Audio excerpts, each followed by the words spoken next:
जब उत्तर प्रदेश की धरती पर उठेगा वॉलीबॉल का तूफान, तो सिर्फ बॉल नहीं, होश भी उड़ेंगे। मुजफ्फरनगर की ताकत, काशी की परंपरा, नोएडा की रफ्तार, अयोध्या का आत्मविश्वास, गोरखपुर का जुनून, मथुरा की आस्था, लखनऊ का अंदाज और मुरादाबाद का जोश, सब टकराएंगे एक ही कोर्ट पर। यह है वॉलीबॉल का असली महायुद्ध, जहां हर शहर की शान दांव पर होगी। नेट पर नई कहानी अब लिखेगा उत्तर प्रदेश। देखिए Uttar Pradesh pro volleyball league 7 अगस्त से 21 अगस्त तक डीडी स्पोर्ट्स पर। Hello and welcome to another episode of Beyond Scoreboard, a podcast show where we get in conversation related to sports, fitness and much more. And today we have two international volleyball players with us. रजत, आपकी बात करें, आप उत्तराखंड रुड़की से हैं, very beautiful place. आपकी volleyball journey की बात करें तो वो कहाँ से शुरुआत हुई थी, ये गेम आपकी लाइफ में कैसे आया और आपकी ज़िंदगी को कैसे बदला? मैम, वैसे देखा जाए तो वॉलीबॉल सब लोग गांव में काफ़ी खेलते हैं, वहीं से होती है शुरुआत। लेकिन फिर मैं गया था देहरादून स्पोर्ट्स कॉलेज में 2007 में 6th क्लास से, जहाँ से मैंने अपना वॉलीबॉल करियर शुरू किया था। वहाँ से मेरी जर्नी स्टार्ट हुई थी मैम। ओके, आपकी जर्नी की शुरुआत कैसे हुई थी? मैं मेरे मामा जी के गांव में, शामली के पास गांव है पुरमाफी, वहाँ पे पूरा हब है वॉलीबॉल का। और हम जब गर्मियों की छुट्टी में जाते थे मम्मी के साथ, तो वहीं पे एक महीना थोड़ा खेलते थे। तो मामा जी को लगा कि ये गेम में जा सकता है, तो मामा जी ने मुझे देहरादून का रेफ़र करा के उस जरिए एडमिशन कराया था। और मैं भी वहीं पे, जहाँ रजत ने किया, वहीं पे मैं 2005 से मैंने वहाँ से स्टार्ट किया था। बात वॉलीबॉल कल्चर की बात करें तो इंडिया में हर स्कूल में वॉलीबॉल खेली जाती है, पर हम वो मिट्टी में खेलते हैं। और आपने प्रोफेशनली कब खेलना शुरू किया? मिट्टी से मैट तक का सफ़र कैसे हुआ, कब शुरुआत हुई? मैम, मिट्टी से मैट तक आने में तो काफ़ी समय लग गया हम लोगों को, क्योंकि पहले स्टेट खेलते हैं, फिर नेशनल खेलते हैं। नेशनल लेवल पर जाने के बाद जो टेराफ्लेक्स मैट होते हैं, ये इंडोर में वॉलीबॉल खेला जाता है वैसे तो वो तब मिलता है मैं जाके। तो 9th क्लास में सब जूनियर नेशनल खेलने गया था मैं फर्स्ट टाइम बेंगलोर में। तब पहली बार मैंने तो इंडोर में खेला था वॉलीबॉल। और मैं सीनियर नेशनल गया था 2012 में, पंजाब की टीम से गया था। तो मैंने तब मुरादाबाद में सीनियर नेशनल हुई थी, उस टाइम फर्स्ट टाइम इंडोर में खेला था। तो मतलब लगा कि एकदम ही अलग आ गया कि हाँ, बहुत जर्नी वहाँ से वहाँ तक आने के लिए देखने में नहीं लगता है, लेकिन अभी तो हर किसी के लिए इजी हो गया है। लेकिन पहले बहुत मुश्किल था आउटडोर से इंडोर में आने के लिए। इसका मतलब आप कहीं ना कहीं सिलेक्शन पाओगे, उसके बाद ही आप पाओगे।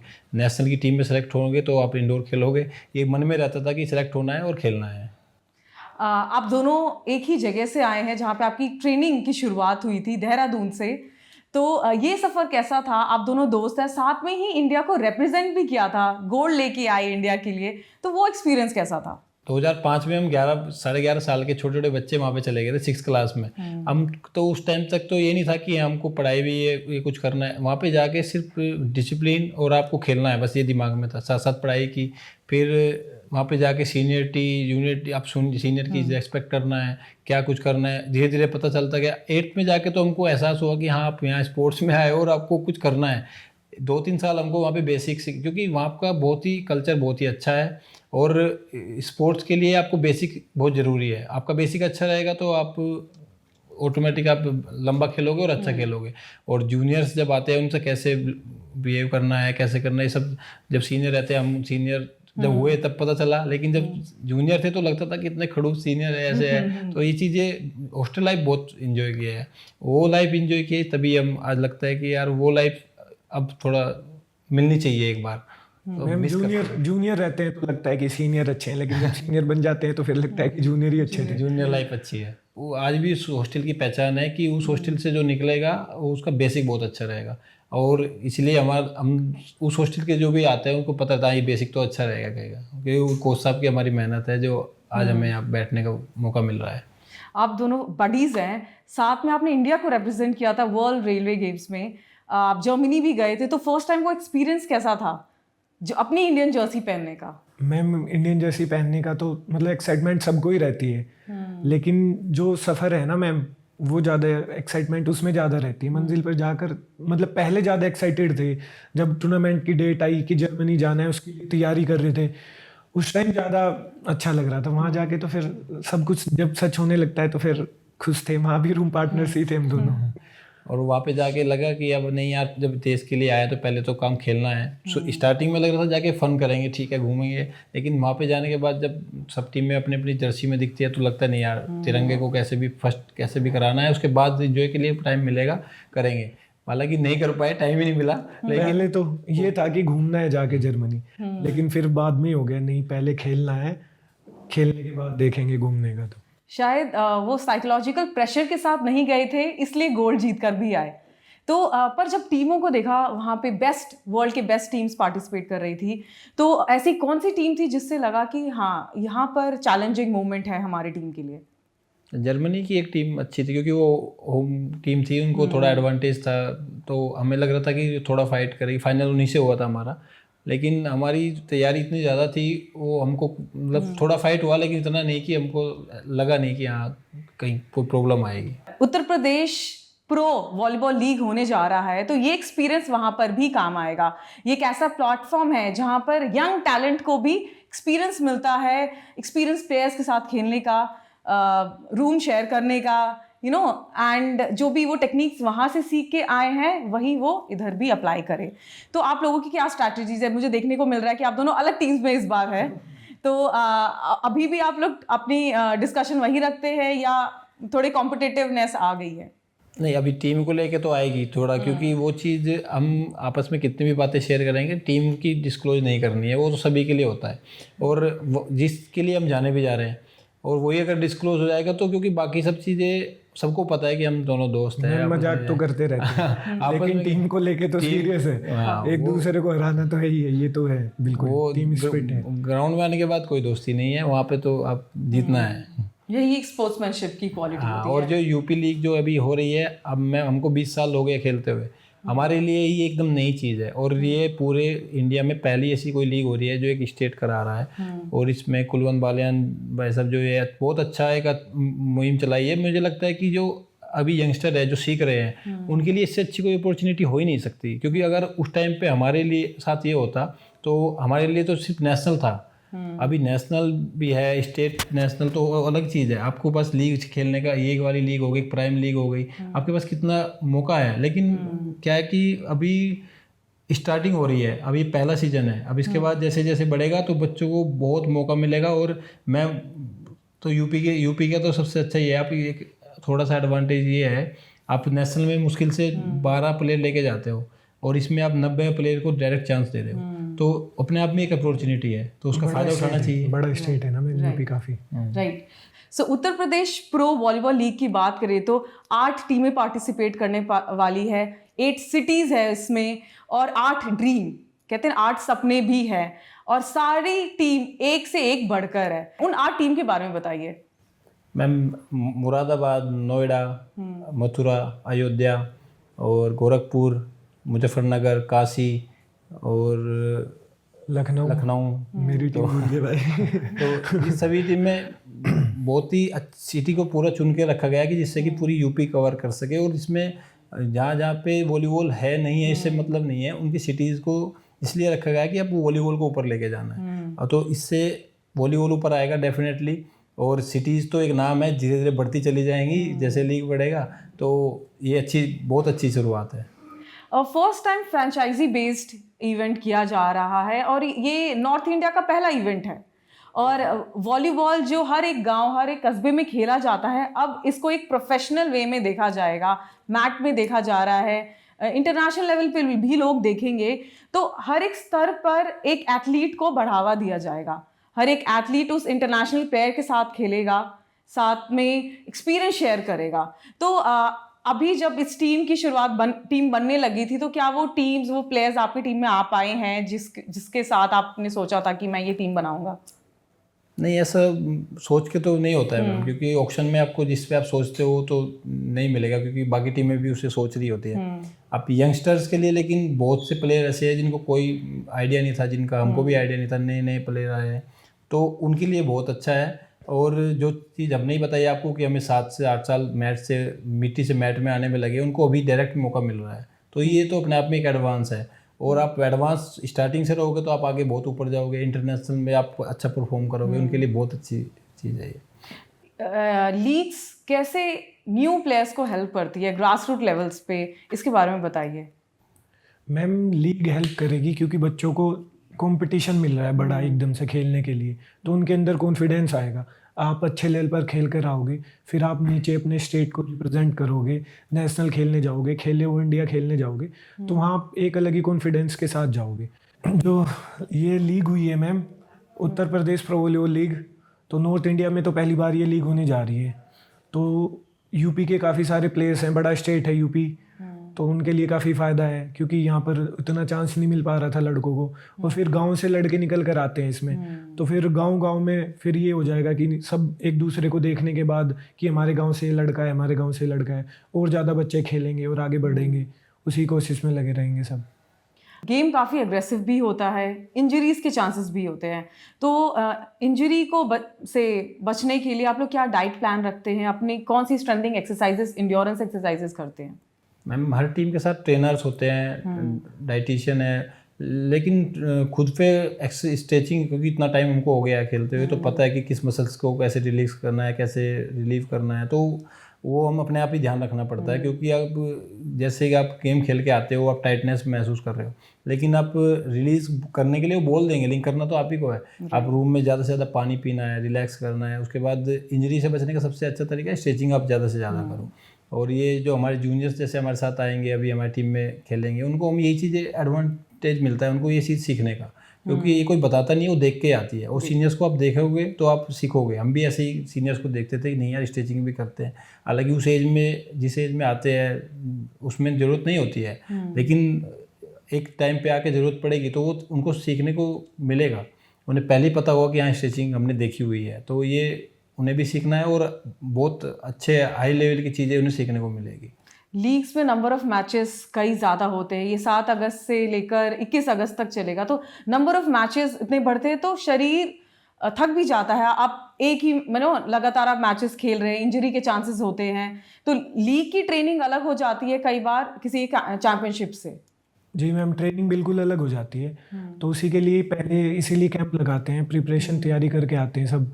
और जैसे अभी आप बोल रहे थे इंजरी के लिए, तो उसके लिए मैम प्लेयर्स को तो ऐसे ध्यान रखना पड़ता है जैसे लोग अपनी जॉब का ख्याल रखते हैं, अपनी डाइट का और अपनी आपको इंजरी से बचाने के लिए, तो सबसे ज़्यादा तो प्लेयर को खुद को ही ध्यान रखना पड़ता है। बाकी फिजियो होते हैं, ट्रेनर होते हैं ट्रेनिंग कराने के लिए, लेकिन खुद अपना ध्यान ऐसे रखना पड़ता है जैसे आप अपनी जॉब का ध्यान रखते हो। टीम बॉन्डिंग के लिए क्या एक्सरसाइजेस करते हैं आप लोग? अब जैसे टीम इंडिया रिप्रेजेंट कर रही है तो आपको पता है ये मेरी टीम है, बट लीग्स में आपकी टीम चेंज भी हो जाती है कई बार, तो वापस से वो जज्बा बनाए रखने के लिए, अपनी टीम को एकत्रित करने के लिए आप लोग क्या एक्सरसाइजेस करते हैं? वो मैम कैंप में वही सब सीखते हैं। जैसे 15 दिन का हमारा कैंप रहेगा, उस 15 दिन में हम वॉलीबॉल के पूरे जितना भी आपस में सबकी अलग अलग पोजीशन होती है, वो किस पोजीशन का प्लेयर कैसे हमें सेट करना है, किसको सेट करना है, वो 15 दिन में सब डिसाइड करके अपनी अपनी टीमों में आएंगे। और फिर जो बेस्ट 6 होगी, जो प्लेइंग 6 जो खेलती है, वो अपनी अपनी सबको खेलना है। स्टार्टिंग में जो बेस्ट 6 खेलेगी उसमें और बाहर में कोई फ़र्क नहीं होता है, लेकिन जो हमारी जो बॉन्डिंग किसके साथ अच्छी हुई है वही 15 दिन में देखना है और उसी को रिप्रेजेंट करना है। आपकी जर्नी किसी को देख के ही शुरुआत होगी, तो आपके फेवरेट प्लेयर्स कौन सा, या कौन सी ऐसी टीम या प्लेयर आपके ऑपोजिशन में थी जो चैलेंजिंग थी और आपको लग रहा है मे बी वर्ल्ड चैंपियनशिप में शायद मैं इस टीम को और इस प्लेयर को हराऊंगा? वर्ल्ड चैंपियनशिप में मैम फ्रांस की टीम अच्छी थी, जर्मनी की टीम अच्छी थी, तो इनको लग रहा था कि ये टीम में अच्छी, इनसे टफ कंपटीशन मिलेगा। उनको तो लग रहा था कि हरा नहीं, मैम सबसे ज़्यादा तो जर्मनी को, वो होम टीम थी, तो मैंने कहा उनका जो क्राउड था सारा, हमें पता था कि काफ़ी क्राउड आने वाला है और हमारी वोटिंग वगैरह होगी, तो इसलिए लग रहा था कि इनको तो हराना है ज़रूर। मैम जैसे स्टार्टिंग जब करते हैं, जैसे मेरा पोजीशन सेटर है, तो मैंने जब छोटा था तब जब वॉलीबॉल में थोड़ा लगा कि हाँ करना ही है, तो उस टाइम पे कपिल देव हमारे मेरी पोजीशन पे जो खेलते हैं सेटर, उस टाइम पे इंडिया टीम के जो रिप्रेजेंट अर्जुन अवार्ड उनको मिला है, उनको देख के मैंने सीखा कि हाँ ऐसा बनना है, तो वो मेरे रहे हैं शुरू से आइडल। और अभी वो रेलवे में भी है, हमारे खुद रेलवे में भी कोच रहे हैं वो, अभी उनसे काफ़ी कुछ सीखने को मिला है, तो ये भी मुझे एडवांटेज मिला कि मैं भी उसी रेलवे में रिप्रेजेंट कर रहा हूँ जिसको मैंने माना है। तो और मेरे मामा जी थे जो मतलब जो मुझे स्टार्टिंग में लेके गए थे, तो उनसे तो मैंने सब कुछ, उन्हीं ने मुझे काफ़ी कुछ सिखाया कि हाँ कैसे सीनियर्स से बिहेव करना है, कैसे आप गाँव में ही उन्होंने मतलब बहुत कुछ बता दिया था। तो ऐसा स्टार्टिंग से ही सब कुछ, टारगेट नहीं था, लेकिन धीरे धीरे जब खेले तो सब अलग अलग होता चला गया। अच्छा लगा, लेकिन बहुत मेहनत तो है ही, करनी मेहनत पड़ती है। करनी पड़ी थी। तो एक इंटरनेशनल लेवल पे अपना नाम बनाने के लिए मेहनत भी उतनी ही करनी पड़ती है। और जिस तरीके से आप लोग ग्रामीण इलाके से आते हैं, जब मेडल लेके वापस आए तो रुड़की का लाल आपको कहा गया, यूपी में आपका काफ़ी नाम हुआ, तो वो एक्सपीरियंस कैसा था? जो आपके माता पिता थे उन्होंने आपको टेलीविज़न में देखा कि इंटरनेशनल लेवल पे खेल से आप इंटरनेशनल लेवल पर गए, तो वो एक्सपीरियंस कैसा था आपका? मैम गांव में आने के बाद तो पूरा गांव आया हुआ था मेरा, जो रुड़की उत्तराखंड बॉर्डर है गुरुकुल नासन, वहाँ पर पूरा गांव आया हुआ था मेरा। तो वहाँ से मुझे लेकर आए, बहुत स्वागत हुआ, मीडिया वाले भी आए हुए थे। तो मैम वो फीलिंग तो मैं बता नहीं सकता, बहुत अच्छा एक्सपीरियंस था। और जो हम ये जर्मनी खेलने गए थे, जैसे भाई ने बताया अभी, हमारे वो थे कपिल देव थे कोच, तो हमारे एक और कोच थे कप्तान सिंह और कपिल देव। तो 2003 में ये लोग भी गए थे वर्ल्ड रेलवे खेलने फ्रांस में, तो तब ये लोग प्लेयर एज ए प्लेयर गए थे तो गोल्ड आया था। फिर अभी हम लोग गए थे 2024 में जर्मनी में, ये दोनों कोच थे, तब गोल्ड आया। तो फिर जब हम लोग वहाँ पर जीत गए तब उन्होंने अपनी फ़ोटो शेयर करी, तो उसके बाद हमें पता चला, तो फिर अलग ही ज़्यादा खुशी हुई हिस्ट्री थी। रिपीट हुई। हाँ जी, उसका अलग ही मज़ा था, क्योंकि उन्होंने भी मेहनत की हुई थी हमारे पीछे। खाली हम तो खाली दिखते हैं, वो दिखते नहीं है कि हाँ उन्होंने क्या कराया है क्या नहीं। कोचिज़ हमेशा पीछे रहेंगे, लेकिन असली तो उन्होंने ही सब कुछ कराया है। और जितनी मेहनत उन्होंने, हमारे एक डेढ़ महीना हम यहीं पे दिल्ली में कैंप लगा हुआ था हमारा, एक डेढ़ महीना उन्होंने जो मेहनत की है उसका रिजल्ट हमको मिला। लेकिन उन्होंने हमें कभी बताया नहीं कि हमारे साथ ऐसा हुआ, लेकिन उन्होंने जब बाद में बताया कि ऐसा मतलब चाहते पूरे थे कैंप में या वहाँ पर पूरे टूर पर उन्होंने बताया नहीं कि हम लोग ऐसे गए थे खेलने, और मतलब जीतने के बाद ही बताया। तो उन्होंने एज ए प्लेयर भी वो जीत गए और एज ए कोच भी जीते। तो वॉलीबॉल का फ्यूचर काफ़ी अच्छा है इंडिया का। आप लोग आगे की कौन सी इंटरनेशनल मैचेस को एम करके चल रहे हैं? अभी एशियन चैम्पियनशिप और एशियन गेम्स आने वाले हैं मैम, उसके लिए थोड़ी तैयारी करेंगे सभी। और अभी ये 2 कंटिन्यू लीग है, पहले यूपी लीग है फिर प्राइम लीग है। फिलहाल तो अभी इन्हीं पे फोकस है, अपनी अपनी टीमों में जाएंगे तो थोड़ा उनकी तैयारी करेंगे। यूपी प्रो वॉलीबॉल लीग के लिए आप लोग बहुत ज़्यादा एक्साइटेड दिख रहे हैं, तो इन टीमों में से आपको कौन सी टीम लग रही है जिनमें बहुत दम है और वो इस बार अच्छा करेगी? खुद की टीम भी हो सकती है, दूसरी टीम भी हो सकती है। खुद की ही टीम है मैम, क्योंकि अब दूसरों को तो हम मानेंगे नहीं अभी, क्योंकि अभी अपने लिए है सब कुछ है। नहीं, वैसे मैम टीमें सभी अच्छी सब हैं, अच्छी सभी कोई टीम में इक्वल है। है। तो अभी ये बताना मुश्किल होगा कि कोई भी एक टीम तो है कि बहुत ज़्यादा अच्छी है, ऐसा कुछ नहीं है। और मैच पैटर्न चेंज किया हुआ है, क्योंकि जो बेसिक होता है 25 पॉइंट्स का होता है, इधर 21 का रखा है, और थोड़ा रूल चेंज किए हुए हैं। तो वो एक्साइटमेंट होगा उसका अलग कि ये क्या रूल आएंगे, अभी को भी नहीं ओपन नहीं किया है कि क्या कर रहे हैं वो चेंजेस करने के बाद। एक्साइटमेंट बढ़ाने के लिए और ज़्यादा इंटरेस्टिंग बनाने के लिए वॉलीबॉल को, तो इन्होंने कुछ रूल्स चेंज किए हैं। जैसे सेट होते हैं वॉलीबॉल में 25 पॉइंट्स, तो बैडमिंटन में 21 होता है, तो वॉलीबॉल में भी ये 21 पॉइंट का सेट लेकर आ रहे हैं। देखते हैं तो तो कुछ नया ज़्यादा है, इंटरेस्टिंग तो होगा, अच्छा लगेगा। आई एम श्योर ये लीग की एक्साइटमेंट हर जगह फैले, and not just Uttar Pradesh but every city in India should have a league for volleyball. And volleyball की जस्ट शुरुआत हुई है एंड लॉन्ग वे टू गो।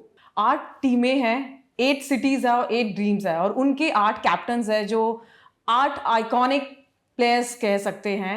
उनके बारे में बताइए। Some of them are your counterparts, कोई आपसे सीनियर है, कोई जूनियर भी है। विनीत कुमार है मैम, एक तो वो अपने उत्तर प्रदेश से ही हैं, अभी इंडियन टीम के कैप्टन भी हैं। तो एक तो वो हो गए अच्छे प्लेयर काफ़ी सबसे इस लीग में। अमित कुमार है, अमित गुलिया भी, वो भी अभी इंडियन टीम में खेल रहे हैं, वो अयोध्या के आइकन प्लेयर हैं। अंगम मुत्तू हमारी रेलवे से ही है, हमारे साथ ही खेलता है। ये मुरादाबाद टीम से है मैम, ये मुरादाबाद टीम से खेल रहा है। और सकलेन तारिक गोरखपुर से है, ये मेरा जूनियर था पंजाब हॉस्टल में, जब देहरादून के बाद पंजाब में गए तो वहाँ पे मेरा जूनियर था ये। तो ये मेरे साथ ही खेला है। और इसमें काशी टीम में जो आदित्य राणा है वो काफ़ी जूनियर है, वो नया लड़का है काफ़ी, और वो अभी फैजाबाद हॉस्टल में है, तो वो काफ़ी नया हो गया। और एक मुजफ्फरनगर में विनीत जिरोम, वो साउथ से ही है, वो तमिलनाडु से है, वो भी इंडियन टीम में भी रिप्रेजेंट कर रहे हैं। सो दीज 8 आइकॉनिक प्लेयर्स, पूरी इंडिया वेट करेगी उनका टैलेंट देखने के लिए।